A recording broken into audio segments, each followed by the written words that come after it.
is Ruel's Running Podcast, a podcast about running, health, family, play, and an NSNG lifestyle. And now, here's your host, Ruel.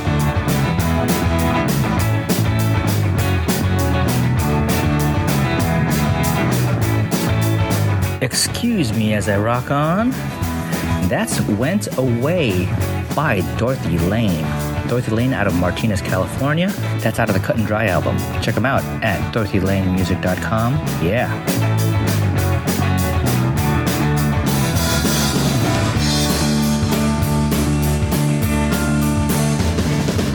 Hello, welcome.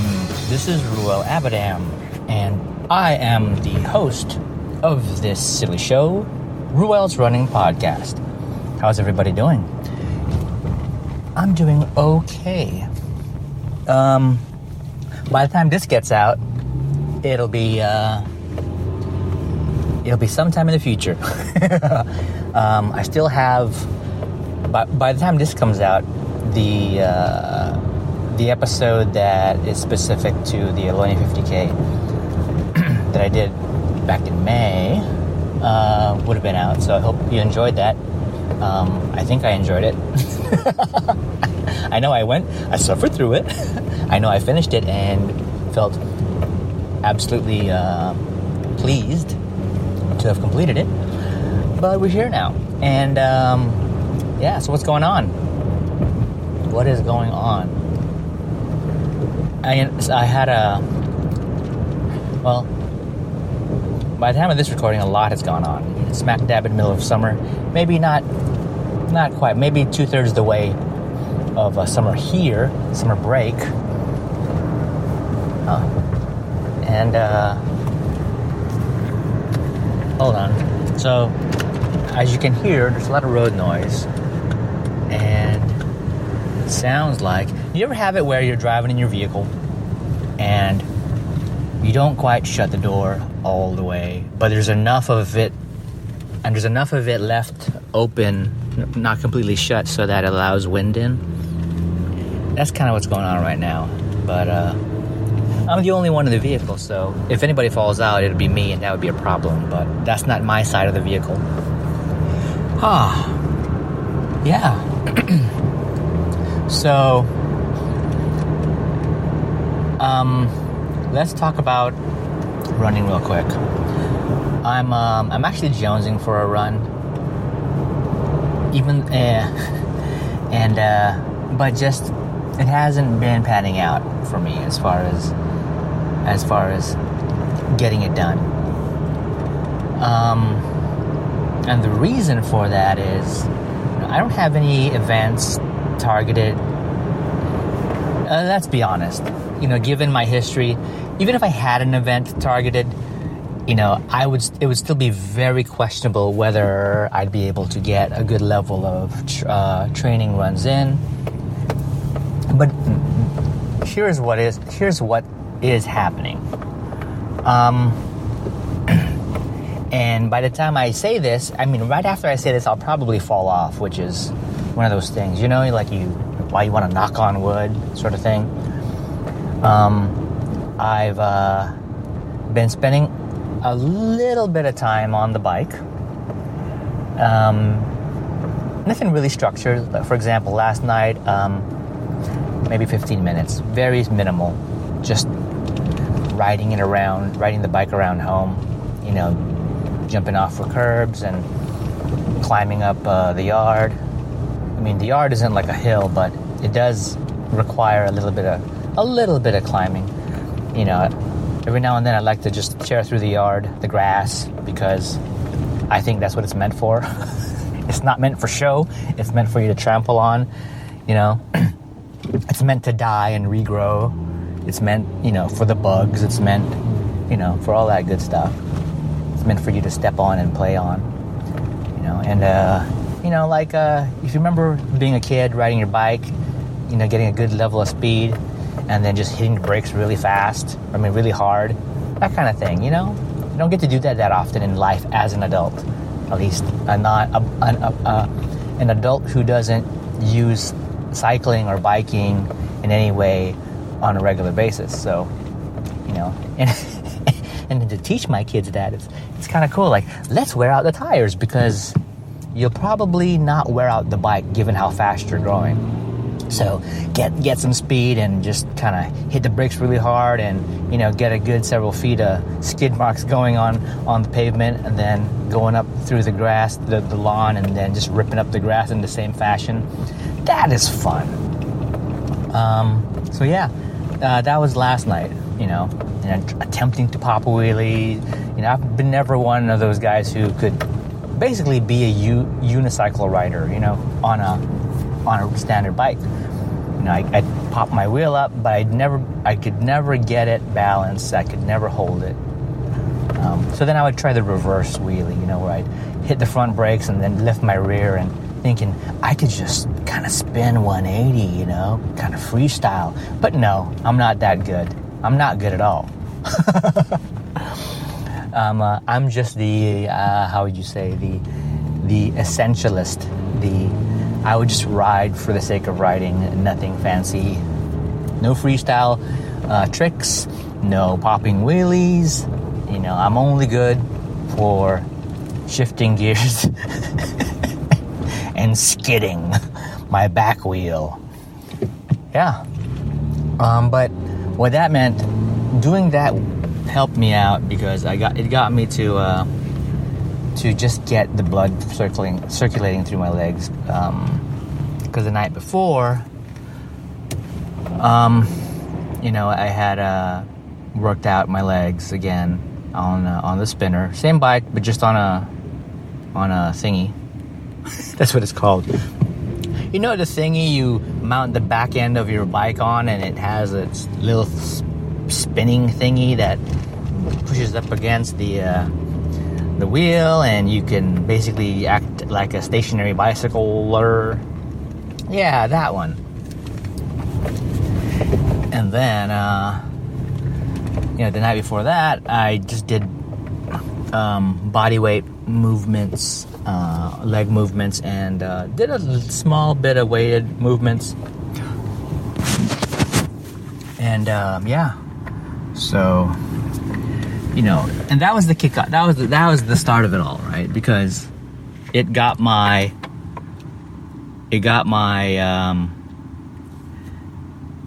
all that lactic acid buildup and stuff, and I needed these workouts to sort of allow things to sort of work and clear, all that good stuff. Yeah. So, feeling good about that. I've, for the most part, through the summer, having to struggle with and adjust to having the kids around pretty regularly. It means a lot, but it is a lot of work. If you are a stay-at-home mom during the summer, and you have your kids with you all the time, and you're so used to most of the year not having them because they're in school. Yeah, it'd be easier. Now I'm looking for a particular address, and I'm not seeing it because house numbers are hard to see. But I will find you, home. So anyways, yeah, I've been struggling. The struggle is real. And the struggle is real, and it's caused a little bit of depression, I guess, because I want to be able to have the freedom to go out on a run and all that good stuff. But, when you have young kids who aren't legal age to be left alone, I have to always pay attention, It's just the thing to do. And if I don't, then bad things might happen. So, yeah, I just have to sacrifice and cope. You know what I mean?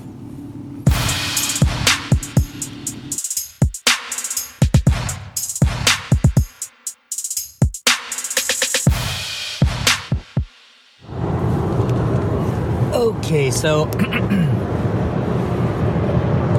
I'm back. I had to pause the recording for a bit.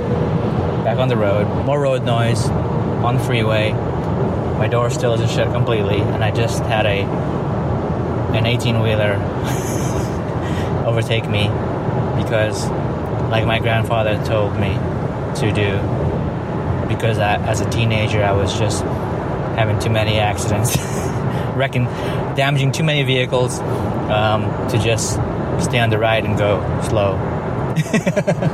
Actually, I got to exit, so that's why I'm on the right. And that truck is going pretty fast.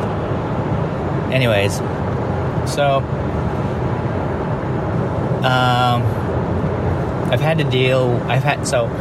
feeling a little out of it, a little bit depressed, not being able to have the freedom that I thought I'd have as a result of spending more time at home during the summer, because the kids quite aren't in what they used to be in during summers. In the past few years, we've had them in like full-time summer programs, and this time around just way too costly, and and all of them have grown up to a point, when basically the youngest one is now old enough to be in these summer programs, or too old to be stuck in a preschool, right? So trying to put them all in sort of most like 3 days a week or full week summer programs, it's crazy.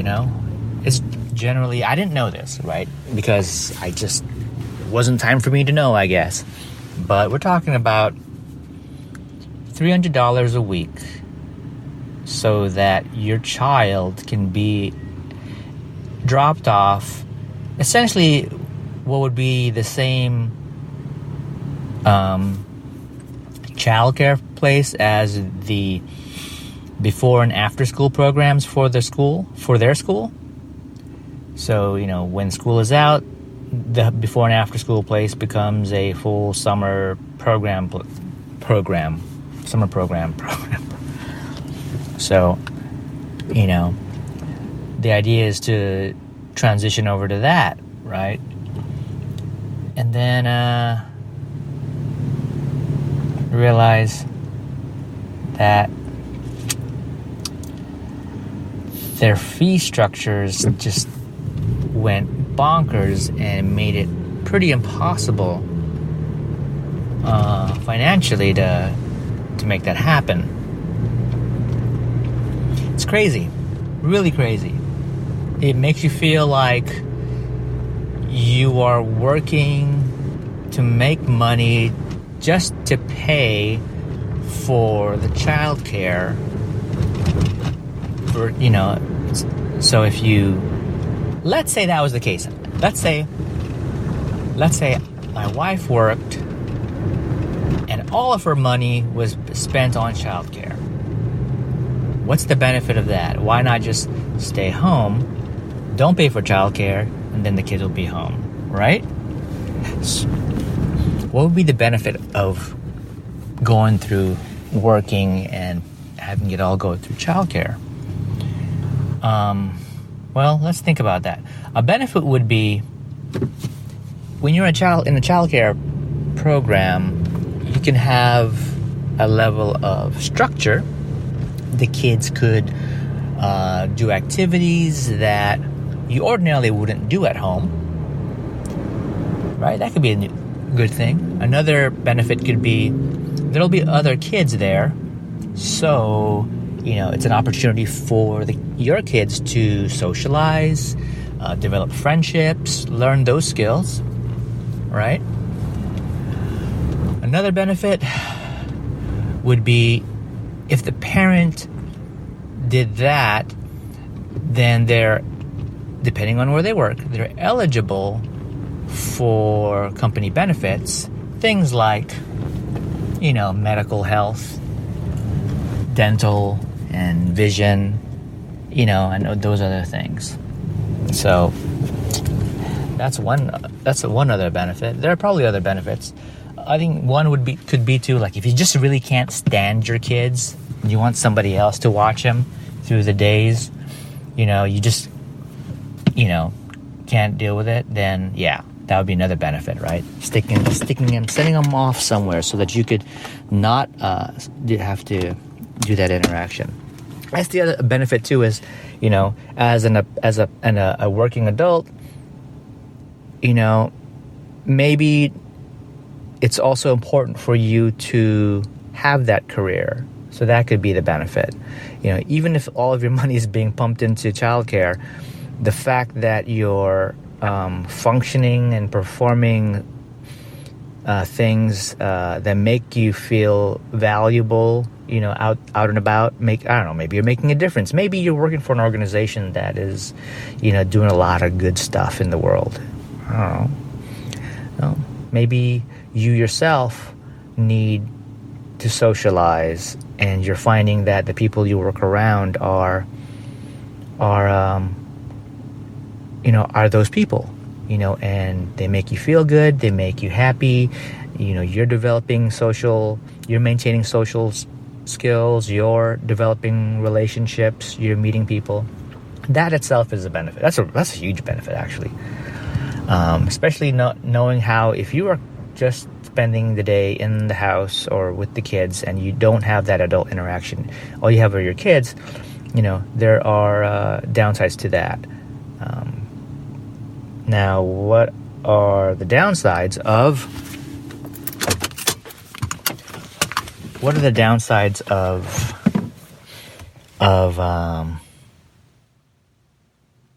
working and having all of your money pumped into childcare? Well, a downside could be that you because you're not working, you are not having those interactions with the adults. If you have skills that could be used out in a business setting, you don't have the opportunity to use those skills and gain any sort of sense of satisfaction that you've used them. But let's say maybe that's not important to you. What's another downside? Well, we talked about it. It's just, if you can't stand to be around your kids, then you're with your kids. Another downside is if you are not, if you don't have activities or things that your kids could get into during the summer when they're home with you, that could help them develop, or if the kids aren't motivated to get into things that'll help them grow and develop during the summer, that could be a downside. Example, if you just have kids who you're too busy to do whatever you want to do, and you just allow your kids to stay occupied looking at an iPad, watching YouTube videos of stupid shapes dancing around, right? What good is that?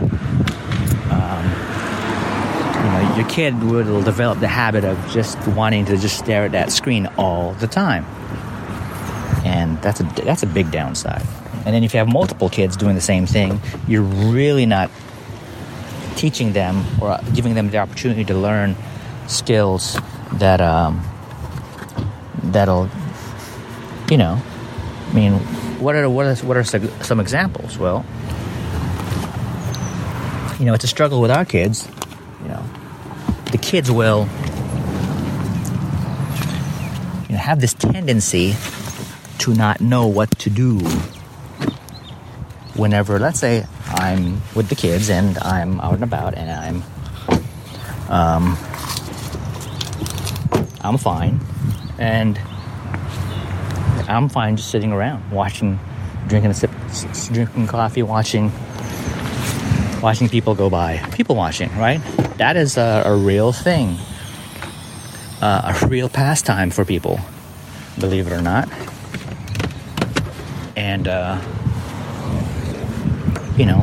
let's say we're at a pharmacy and I'm waiting in line, or I'm waiting for my prescription to be fulfilled, and my kids are with me, and they're sitting right next to me in the waiting area, and then suddenly it becomes, they've soaked in the environment, nothing interests them, and they sit there and they're like, what could I do?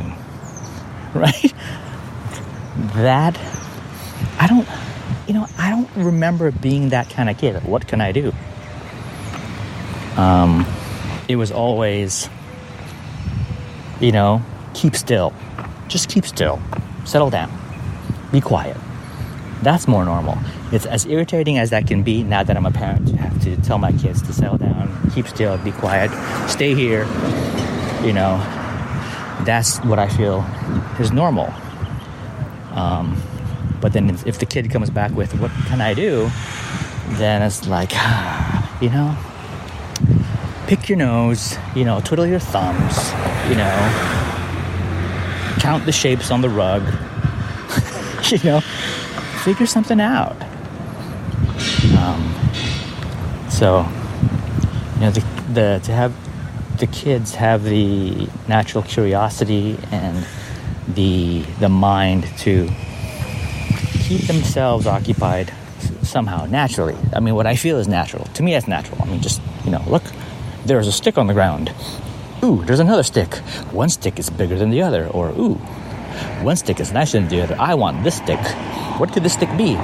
It could be a sword. Yeah. Like, hey, you want to play sword fight? Right? It's awesome. But this day and age, it's kind of sad. All of the childcare folks, I mean, I get it. Don't want to encourage fighting. Don't want to encourage, weapons, anything of that nature, right? Because it'll get them in trouble if they have a bunch of kids running around talking weapons and fighting, right? Meanwhile, at the home, I think it's perfectly fine. You can pretend to be shoot 'em up. You can pretend to be sword play.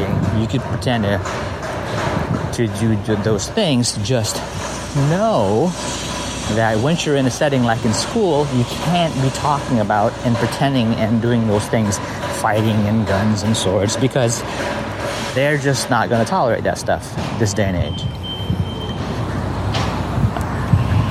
And anyways, another downside is that if you're a stay-at-home parent with the kids all summer. Oh wait, the other benefit, going back to benefits, another benefit of being home. Actually, I never got into the benefits of being home, did I? I got to the downsides. Oh, just sort of. I don't even know where I'm at now, but let's just wing it. So, if I go into the benefits of being home, what I like about it is that I'm able to spend, as uncomfortable as it is, and as much of a transition it takes, I like the fact that I'm able to have more time with the kids that I ordinarily would, should they be in in a summer program, or should I be at the office, the parent, right? That's time that's valuable, because the kids do, it's said often, it's said a lot, that the kids do grow fast.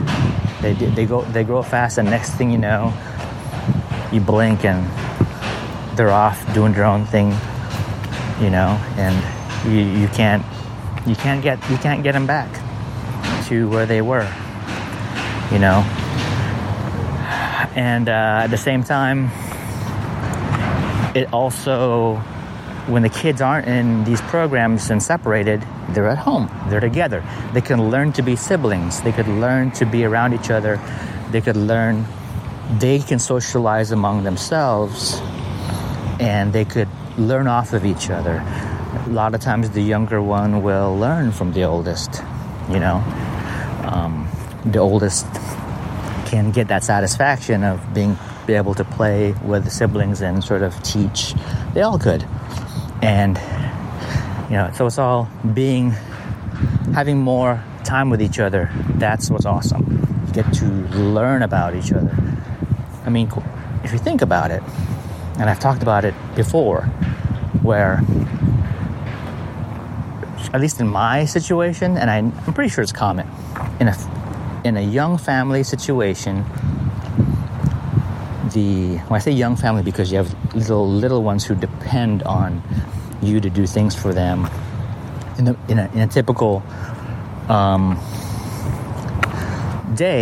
school day, and work day, you're waking up early enough to get the kids ready for school, get yourself ready for work, prepare lunches, and all that stuff. Prepare breakfast, right? All that has to happen within a period of a couple of hours, right? Not a lot of time. And then shuttling off. But the kids aren't awake for those couple of hours. They're only awake enough to get ready and leave. Because the kids aren't eager to wake up early and rise and shine and any of that. They're just dragging themselves out of bed. And then any sort of breakfast, if there's breakfast, they could have it while they're getting ready, or on waiting for the bus, or on the ride to school, that type of thing. So not a whole lot of time for each of us to get some meaningful interaction. It's more like task-oriented stuff.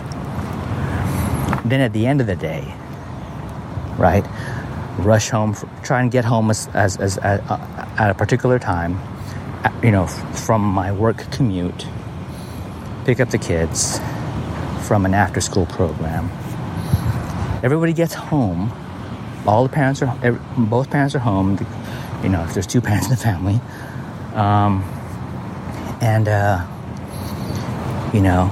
did you get your homework done? Did you spend time doing your homework at the after school program place?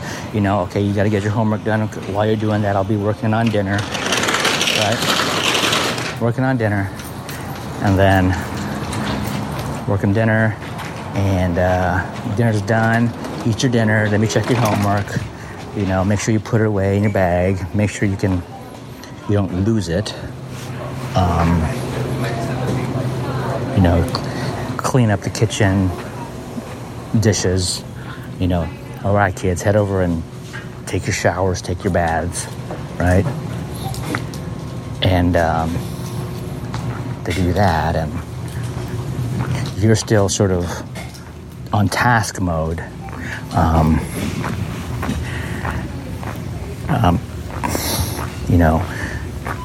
Everybody brush your teeth, get in your PJs, settle down, right? Get off your device, that type of stuff. And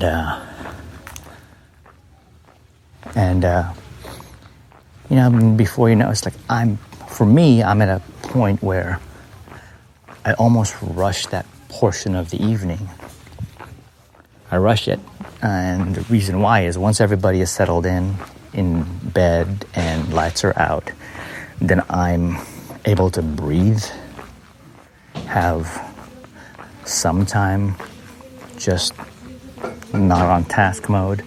I'll maybe pop something to watch on Netflix or Hulu, and I just need that little sliver of time for myself, and there are some days where I'm just trying to wind down sooner before lights out, and I'm cleaning up in the evening, after having my meal or something, or even during I'll be sipping on a bourbon or something, just to sort of like chill out. Yeah, so the point is, there's those spots in the beginning of the day, and there's only a little bit of spot at the end of the day. Everyone is task-based, or there's a it's a whole effort to do things, but no one's really just sort of vegging out and spending time with one another. At least not in this culture, not in this community or area. It's it's unfortunate. Those images of sitting at the dinner table and spending that time doesn't happen. That little bit of time at the breakfast table, that doesn't happen so much, right?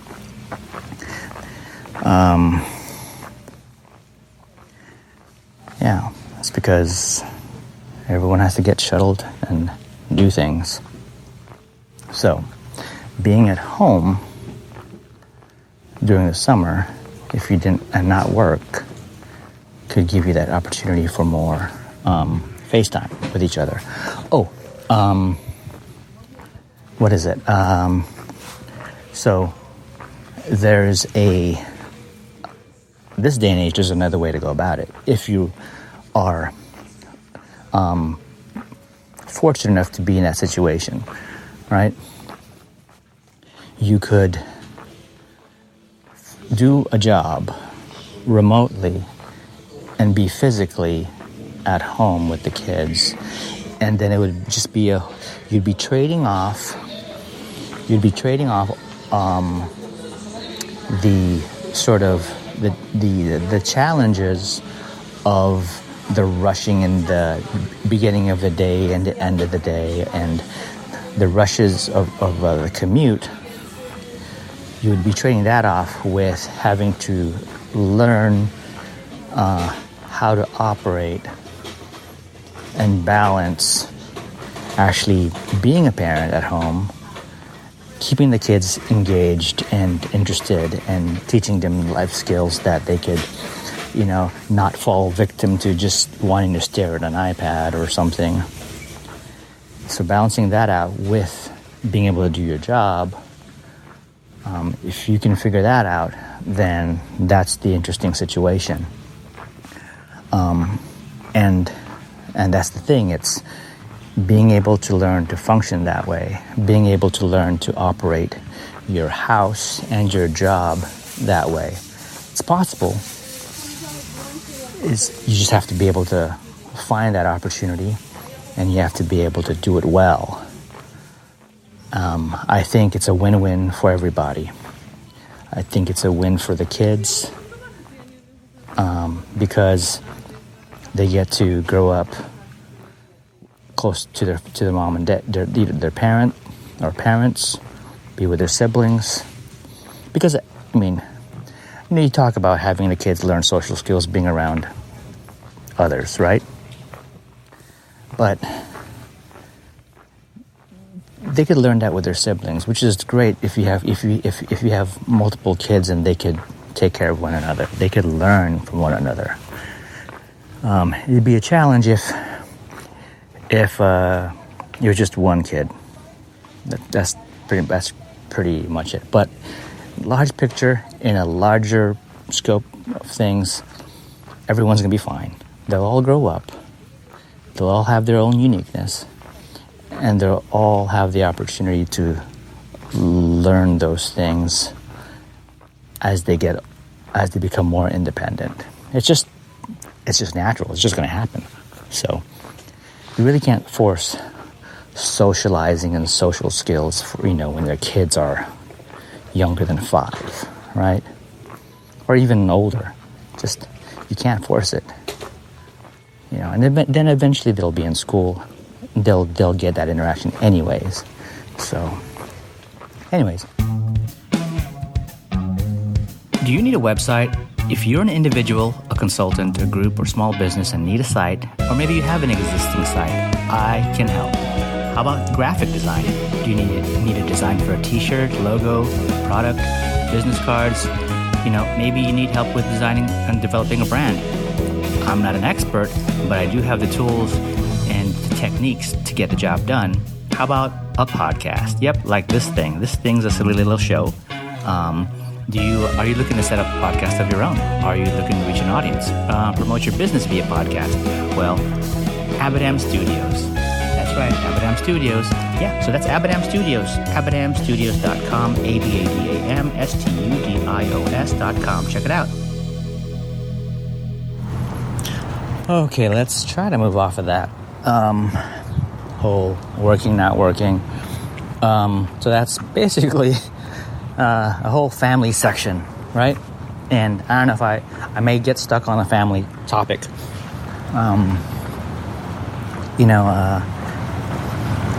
I think about it a lot of times where,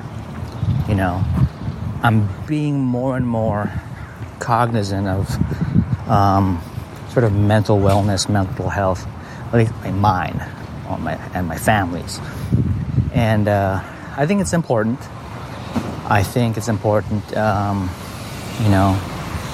My good friend Lonnie, he's going through a lot of family challenges because his mom is, going through cancer treatment. That hits the whole family hard. And so, it's tough, So the realities are, kids, when you grow up, and kids aren't listening to this podcast, so I don't even know why I'm addressing it to them. Maybe I want to address the kids, hoping that someone who's a parent listening to this silly show can get a perspective, at least mine. You grow up, you sort of feel invincible, maybe, or maybe you feel like no one likes you, right?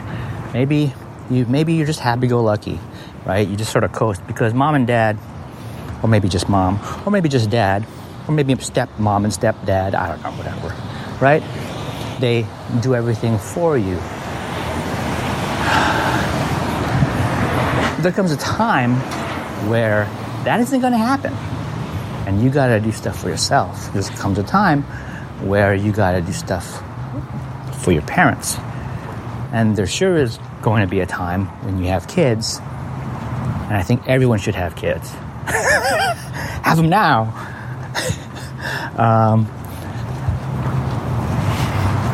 Plan to have kids and take care of them. Don't be an asshole. Have kids and ditch them.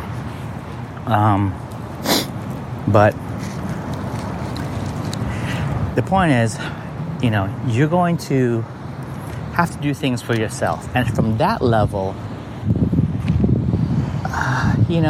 it can come with its challenges where now you are having mental wellness sort of concerns.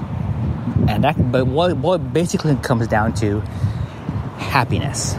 Being happy or being content or being motivated, right? So that's a personal level. Now, let's say you're in a relationship or partnership.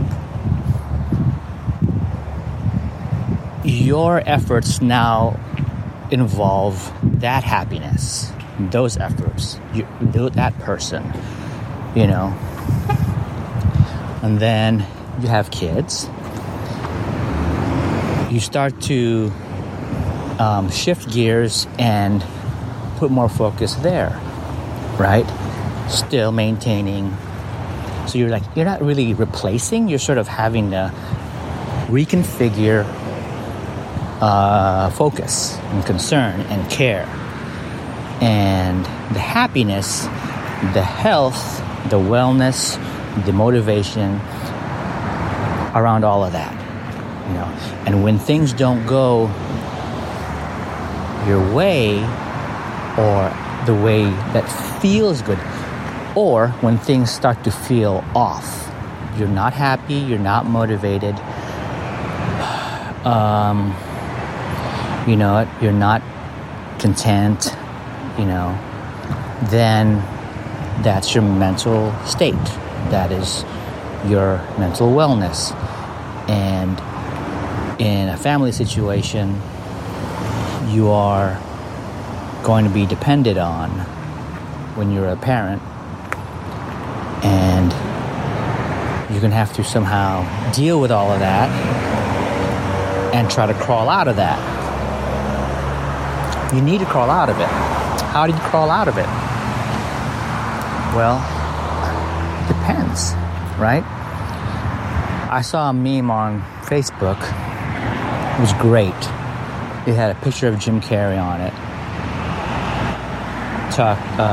And the meme was written that, to quote, that to paraphrase, he basically believes that mental health or wellness or depression or anxiety, all that stuff is real.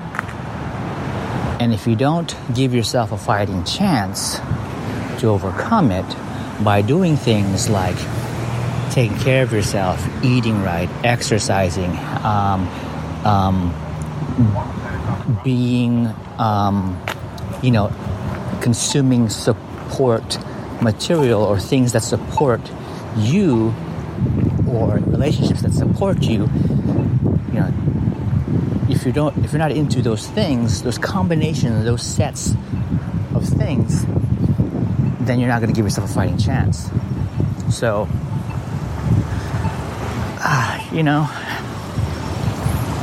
it's, so I don't know how to kind of wrap that up. It's just, all I know is that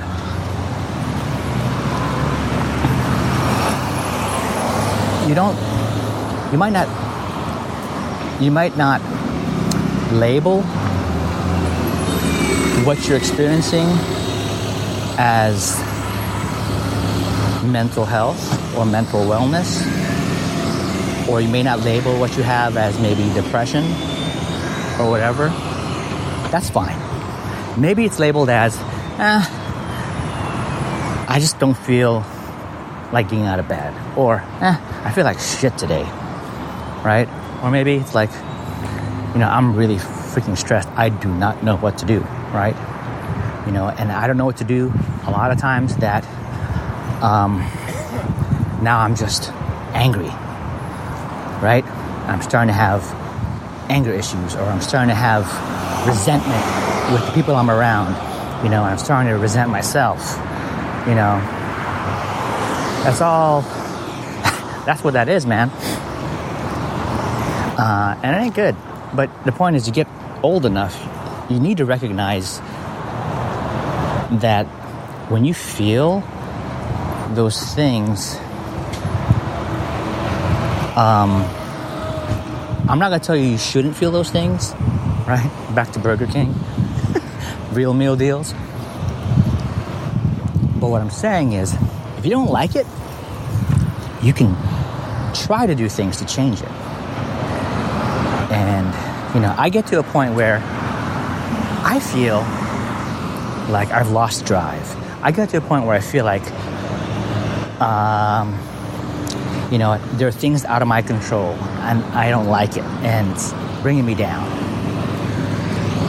And one of the things that I do is I try to take time for myself. And what I'm about to describe isn't what I do all the time to the T. It's just depending on my state, one technique maybe over the other, or whatever's available over the other, you just sort of pull from these tools. And so, take time for myself, right? I'll carve out a time in the evening where I'll sort of meditate. And the way I like to meditate is either I'll just sit quietly and focus on my breathing without any distraction, or I'll sit quietly. Well, not so quiet. I'll sit. It doesn't have to be quiet. And I'll stretch. And the stretching could be sort of my meditation.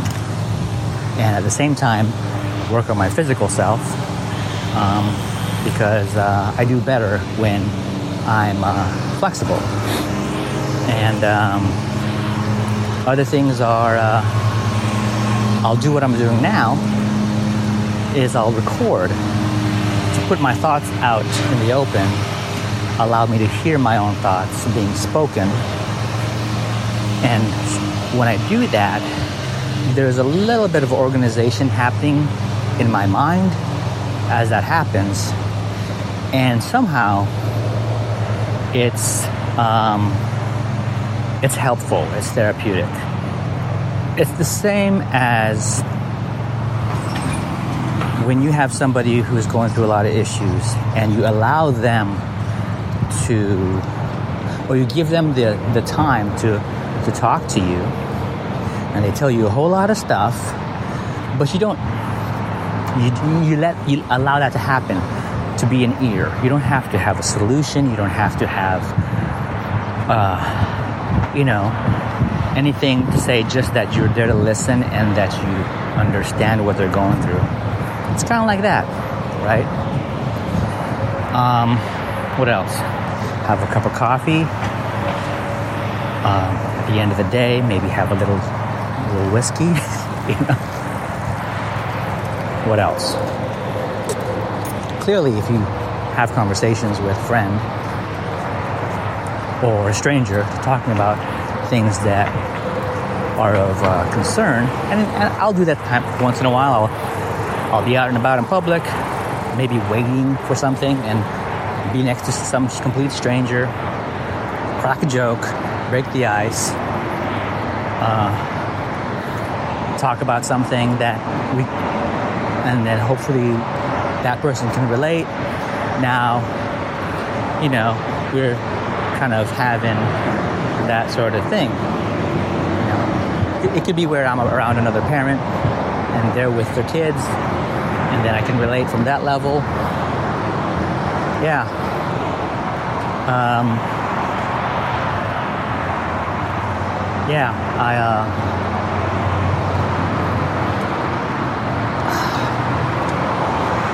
Basically,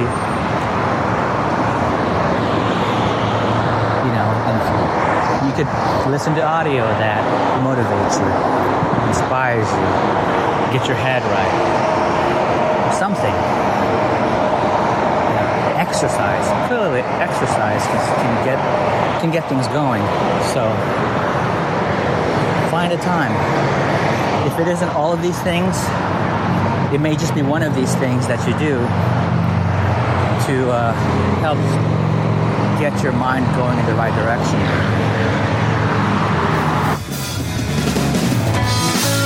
Thanks for listening to Ruel's Running Podcast with Ruel. If you like what you just heard, share it with your friends and your enemies. Also, be sure to check out the site over at ruelsrunning.com. This has been another Coffee with Heavy Cream production. Join us next time for another silly show of Ruel's Running Podcast.